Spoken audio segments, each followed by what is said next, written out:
দর্শক, আমরা কথা বলবো আজমেরী হক বাঁধনের সাথে, শুনবো তার চলচ্চিত্র নিয়ে কথা।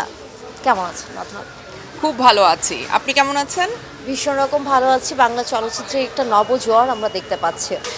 সেখানে প্রত্যেকটি চলচ্চিত্রই কিন্তু দর্শক হলে এসে দেখছে। কেমন লাগছে একজন অভিনেত্রী? ভীষণ ভালো লাগছে। আমার তো আসলে এত রেগুলার মানে সকাল বিকাল রাত হলে থাকা হয় না। তো আমার সিনেমা যেহেতু রিলিজ হয়েছে, তাই আমি একদম অলমোস্ট এভরিডে অ্যাটলিস্ট দুপুর থেকে রাত পর্যন্ত হলে আছি। তো দর্শকের কিন্তু উপচে পড়া ভিড়, মানে যেগুলো হাউসফুল যাচ্ছে সেগুলো তো যাচ্ছেই। আমাদের সিনেমা হয়তো সবগুলো মানে হাউসফুল যাচ্ছে না, কিন্তু যারা দেখছেন তারা পছন্দ করছেন, তারা বলছেন যে এরকম গল্প তারা দেখতে চান। এইটাই আমাদের চ্যালেঞ্জ ছিল যে আমরা নতুন ধরনের একটা গল্প বলতে চেয়েছি, ফিমেল লিডের একটা গল্প দেখাতে চেয়েছি, স্ক্রিনে একটা শক্তিশালী নারীর চরিত্র দেখাতে চেয়েছি, সেইটা করতে পেরেছি। আর আরেকটা হচ্ছে যে আমরা তো সবসময় মনে করি যে শক্তিশালী মানেই হচ্ছে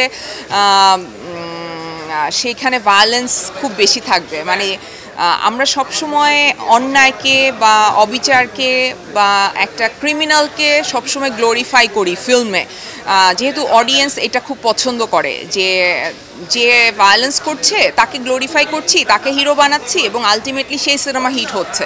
সো সেই জায়গা থেকে আমার চেষ্টাটা, আমার আর্টিস্ট হিসেবে চেষ্টাটা সবসময় থাকে যে আমি আমার কাজগুলো দিয়ে কিছু ইম্প্যাক্ট সোসাইটিতে রাখতে চাই। তো তার মধ্যে এইটাও তারই একটা অংশ। সেখানে একটা খুবই শক্তিশালী নারী চরিত্র দেখানো হয়েছে, যে খুবই পজিটিভ।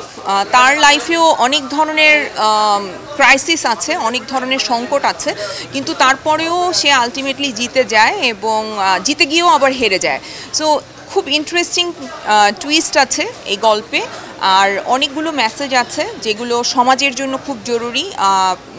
মেয়েরা তো আসলে খুবই কানেক্ট করতে পারছে। আপনারা যেহেতু ইন্টারভিউ করছেন, রিভিউ নিচ্ছেন, আপনারা দেখছেন যে মেয়েরা খুব কানেক্ট করতে পারছে। আর যেসব ছেলেরা আসলে, আমি বলবো যে আমাদের সমাজ ব্যবস্থায় তো সব পুরুষই অমানুষ হিসেবে বেড়ে ওঠেনি, কিছু পুরুষ তো মানুষ হয়েও বেড়ে উঠেছে।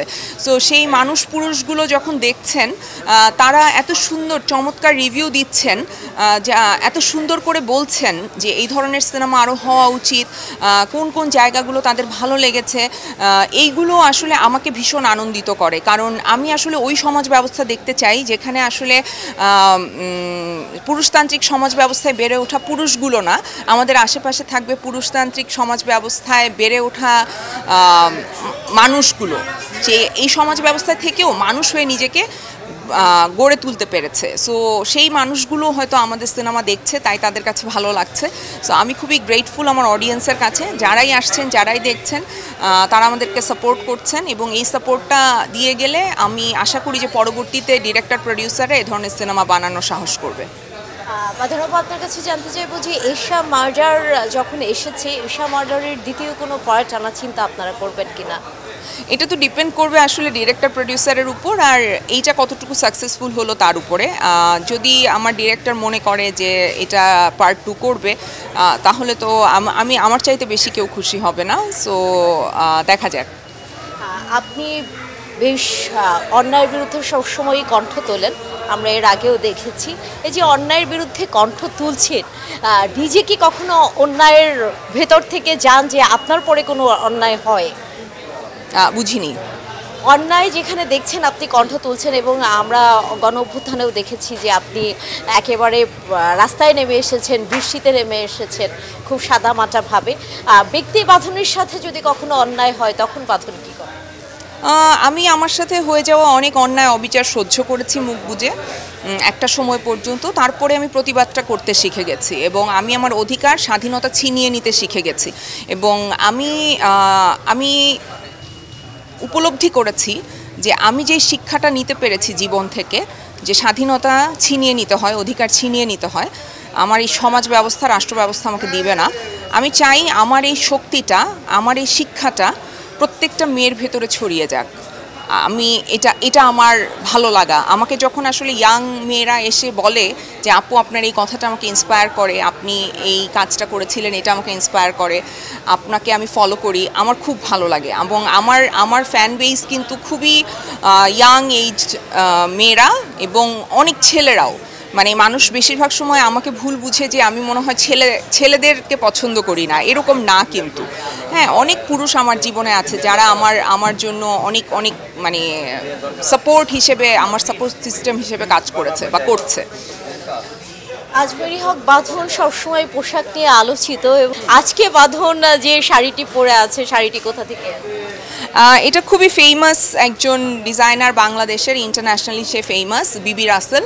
বিবি আপার ডিজাইন করা শাড়ি আমার খুব ফেভারেট বিবি আপা।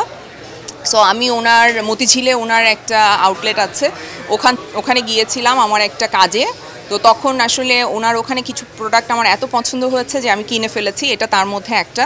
সো পরার সুযোগ পাচ্ছিলাম না, তো আজকে ভাবলাম যে আজকে পরে যাই। আপা, আপনার কাছে জানতে চাইবো যে এই যে প্রতিদিন হলে আসছেন এবং হলে এসে দর্শকদের সরাসরি কানেক্ট করছেন নিজে, এটি তো আপনার নতুন অভিজ্ঞতা। এই অভিজ্ঞতাটার সাথে আপনার কেমন জীবনযাপন হচ্ছে? খুব ভালো। এটা আমার রেহানাও এই অভিজ্ঞতাটা আমার ছিল। রেহানা মারিয়াম নূর যখন রিলিজ হয়েছে তখনও আমি একাই হলে দৌড়েছি এবং এভরিডে সকাল বিকাল রাত সব হলে, যতগুলো হলে চলেছে ততগুলো হলে আমি গিয়েছি। এটা আমি হয়তো অনেকের কাছে এটা পছন্দ না, ভালো লাগে না, অনেকে আমাকে অনেক নানান বাজে মন্তব্য করেছেন, অনেকে অ্যাপ্রিসিয়েট করেছেন। এটা সত্যি যে 80% মানুষ অ্যাপ্রিসিয়েট করে, বাট 20% মানুষ যাদের কষ্ট হচ্ছে তাদের কষ্টর জন্য আমার সহমর্মিতা। আমি তাদেরকে কষ্ট দিতে চাই নাই আসলে, কিন্তু আমার কাছে মনে হয় যে আমি আমার দর্শকের কাছে ডিরেক্ট যেই ভালোবাসাটা পাচ্ছি, সরাসরি তাদের ভালো লাগা, ভালোবাসা, তাদের অনুভূতিগুলো যেভাবে আসলে অনুভব করতে পারছি, এটা তো আমি আসলে কোথাও থেকে পাবো না। আমি দূর থেকে কখনো ফিল করতে পারবো না যে দর্শক আসলে আমার কাজ দেখে কেমন ফিল করছে। সো এইটার চাইতে ভালো অনুভূতি কিছু হতে পারে না। আপনার মেয়ের সাথে আপনার আন্ডারস্ট্যান্ডিং ভীষণ ভালো, আমরা জানি। আপনার মেয়ে কি হলে বসে এই সময়টা দেখেছে? জি, দেখেছে। সে খুবই পছন্দ করেছে। তার ভাষ্য অনুযায়ী যে এটা আমার মানে ভালো কাজগুলোর মধ্যে একটা, অন্যতম একটা। মাকে নতুনভাবে ফাইটিং করতে দেখে মেয়ের অনুভূতিটা কি? সে খুব পছন্দ করেছে ওই পার্টটা, ফাইটিংয়ের পার্টটা। মেয়ে কি কখনো ভাবছে যে মায়ের মতোই চলচ্চিত্রে আসবে বা অভিনয়ে আসবে? এটা এখনও ওর ইচ্ছা প্রকাশ করেনি, কিন্তু ও যেটা হতে চায় আমি সেটাই হতে দিব। মানে এটা আমি হতে দিব না, ও সেটাই হতে পারবে আসলে। ও একজন স্বাধীন মানুষ, ওর যেটা ইচ্ছা হবে ও সেটাই হবে আসলে। আপনার কি মনে হয় এশা মার্জার এখন সিনেপ্লেক্সগুলোতে আছে, এগুলো বড় পর্দায় যখন সিঙ্গেল স্ক্রিনে যাবে আপনি কি তখন শহরে ছুটে যাবেন বিভিন্ন জেলায়? একদম, প্রত্যেকটা জেলায় জেলায় আমি ছুটে যাব। আমি চাই এটা সিঙ্গেল স্ক্রিনে যাক, কারণ আমার দৃঢ় বিশ্বাস যে এই ফিল্মটা সিঙ্গেল স্ক্রিনে অনেক ভালো করবে।